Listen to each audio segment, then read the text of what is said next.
அதிகாரம் 36.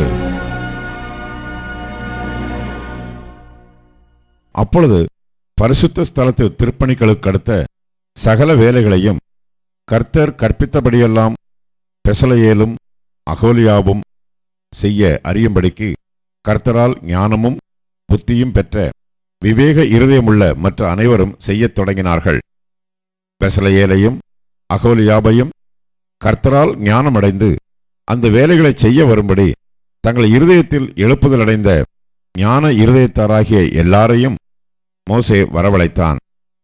அவர்கள் இஸ்ரவேல் புத்திரர் திருப்பணிக்கடுத்த சகல வேலைகளுக்காகவும் கொண்டு வந்த காணிக்கை பொருள்களையெல்லாம் மோசேயினிடத்தில் வாங்கிக் கொண்டார்கள். பின்னும் ஜனங்கள் காலைதோறும் தங்களுக்கு இஷ்டமான காணிக்கைகளை அவனிடத்தில் கொண்டு வந்தார்கள். அப்பொழுது பரிசுத்த ஸ்தலத்து வேலைகளை செய்கிற விவேகிகள் யாவரும் அவரவர் செய்கிற வேலையின் காரியமாய் வந்து மோசேயை நோக்கி, கர்த்தர் செய்யும்படி கற்பித்த வேலைக்கு வேண்டியதற்கு அதிகமான பொருள்களை ஜனங்கள் கொண்டு வருகிறார்கள் என்றார்கள். அப்பொழுது மோசே, இனி புருஷர்களாவது ஸ்திரீகளாவது பரிசுத்த ஸ்தலத்துக்கென்று காணிக்கையாக ஒரு வேலையும் செய்ய வேண்டாம் என்று பாளையம் எங்கும் கூறும்படி கட்டளையிட்டான். இவ்விதமாய் ஜனங்கள் கொண்டு வருகிறது நிறுத்தப்பட்டது. செய்ய வேண்டிய எல்லா வேலைகளுக்கும் போதுமான பொருள்கள் இருந்ததுமல்லாமல் அதிகமாயும் இருந்தது. வேலை செய்கிறவர்களாகிய ஞான இருதயமுள்ள யாவரும் வாசஸ்தலத்தை உண்டாக்கினார்கள். அதற்கு திரித்த மெல்லிய பஞ்சு நூலாலும் இளநீல நூலாலும் இரத்தாம்பர நூலாலும் சிவப்பு நூலாலும் வினோத நெசவு வேலையாகிய கேருபீன்களுள்ள 10 மூடுதிரைகளை பண்ணினான். ஒவ்வொரு மூடுதிரை 28 முழ நீளமும் 4 முழ அகலமுமாயிருந்தது. மூடுதிரைகளெல்லாம் ஒரே அளவாயிருந்தது. 5 மூடுதிரைகளை ஒன்றோடொன்று இணைத்து மற்ற 5 மூடுதிரைகளையும் ஒன்றோடொன்று இணைத்தான். இணைக்கப்பட்ட ஒரு மூடுதிரையின் ஓரத்தில் இளநீல நூலால் 50 காதுகளை உண்டு பண்ணி அப்படியே இணைக்கப்பட்ட மற்ற மூடுதிரையின் ஓரத்திலும் உண்டு பண்ணினான். காதுகள் ஒன்றோடொன்று இணைக்கப்பட்டவைகளாயிருந்தது. 50 பொன் கொக்கிகளையும் பண்ணி அந்த கொக்கிகளால் மூடுதிரைகளை ஒன்றோடொன்று இணைத்து விட்டான். இவ்விதமாய் ஒரே வாசஸ்தலமாயிற்று. வாசஸ்தலத்தின் மேல் கூடாரமாக போடும்படி ஆட்டு மயிரினால் நெய்த 11 மூடுதிரைகளையும் பண்ணினான். ஒவ்வொரு மூடுதிரை 30 முழ நீளமும் 4 முழ அகலமுமாயிருந்தது. 11 மூடுதிரைகளும் ஒரே அளவாயிருந்தது.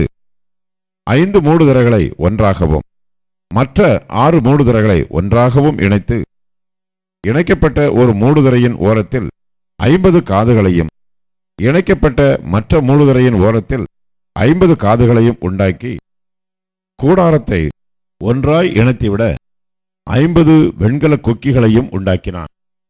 சிவப்பு தீர்ந்த ஆட்டுக்கடா தோலினால் கூடாரத்துக்கு ஒரு மூடியையும் அதன் மேல் போட தகசு தோலினால் ஒரு மூடியையும் உண்டு பண்ணினான்.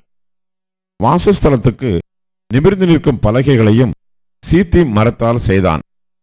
ஒவ்வொரு பலகையும் 10 முழ நீளமும் 1.5 முழ அகலமுமாயிருந்தது. ஒவ்வொரு பலகைக்கும் ஒன்றுக்கொன்று சமதூரமான 2 கழுந்துகள் இருந்தது. வாசஸ்தலத்தின் பலகைகளுக்கெல்லாம் இப்படியே செய்தான். வாசஸ்தலத்திற்காக செய்யப்பட்ட பலகைகளில் தெற்கே தென் திசைக்கு 20 பலகைகளை உண்டாக்கி அந்த 20 பலகைகளின் கீழே வைக்கும் 40 வெள்ளி பாதங்களையும் உண்டு பண்ணினான். ஒரு பலகையின் கீழ் அதன் 2 கழுந்துகளுக்கும் 2 பாதங்களையும் மற்ற பலகையின் கீழ் அதன் 2 கழுந்துகளுக்கும் 2 பாதங்களையும் பண்ணி வைத்து வாசஸ்தலத்தின் மறுபக்கமாகிய வடபுறத்தில் 20 பலகைகளையும் அவைகளுக்கு 40 வெள்ளி பாதங்களையும் செய்தான். ஒரு பலகையின் கீழ் 2 பாதங்களும் மற்ற பலகையின் கீழ் 2 பாதங்களும் செய்தான். வாசஸ்தலத்தின் மேற்புறத்திற்கு 6 பலகைகளையும் வாசஸ்தலத்தின் இரு பக்கங்களில் உள்ள மூலைகளுக்கு 2 பலகைகளையும் செய்தான். அவைகள் கீழே இசைக்கப்பட்டிருந்தது, மேலேயும் ஒரு வளையத்தினால் இசைக்கப்பட்டிருந்தது. 2 மூலைகளிலும் உள்ள அவ்விரண்டிற்கும் அப்படியே செய்தான். அப்படியே 8 பலகைகளும் அவைகளுடைய ஒவ்வொரு பலகையின் கீழ் இரண்டிரண்டு பாதங்களாக 16 வெள்ளி பாதங்களும் இருந்தது. சீத்திம் மரத்தால் வாசஸ்தலத்தின் ஒரு பக்கத்து பலகைகளுக்கு 5 தாழ்பாள்களையும், வாசஸ்தலத்தின் மறுபக்கத்து பலகைகளுக்கு 5 தாழ்பாள்களையும், வாசஸ்தலத்தின் மேல்புறமான பின்பக்கத்து பலகைகளுக்கு 5 தாழ்பாள்களையும் பண்ணினான். நடுத்தாழ்பாள் ஒரு முனை தொடங்கி மறுமுனை மட்டும் பலகைகளின் மையத்தில் உருவ பாயும்படி செய்தான். பலகைகளை பொன் தகட்டால் மூடி தாழ்பாள்களின் இடங்களாகிய அவைகளின் வளையங்களை பொன்னினால் பண்ணி தாழ்பாள்களை பொன் தகட்டால் மூடினான்.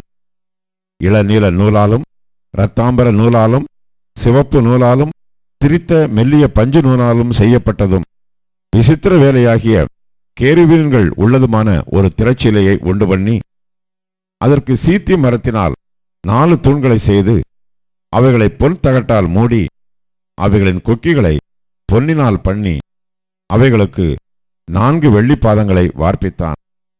கூடார வாசலுக்கு இளநீல நூலாலும் இரத்தாம்பர நூலாலும் சிவப்பு நூலாலும் திரித்த மெல்லிய பஞ்சு நூலாலும் செய்த சித்திர தையல் வேலையான ஒரு தொங்கு திரையையும் அதன் 5 தூண்களையும் அவைகளின் வளைவாணிகளையும் உண்டாக்கி அவைகளின் குமிழ்களையும் வளையங்களையும் பொன் தகட்டால் மூடினான். அவைகளின் 5 பாதங்களும் வெண்கலமாயிருந்தது.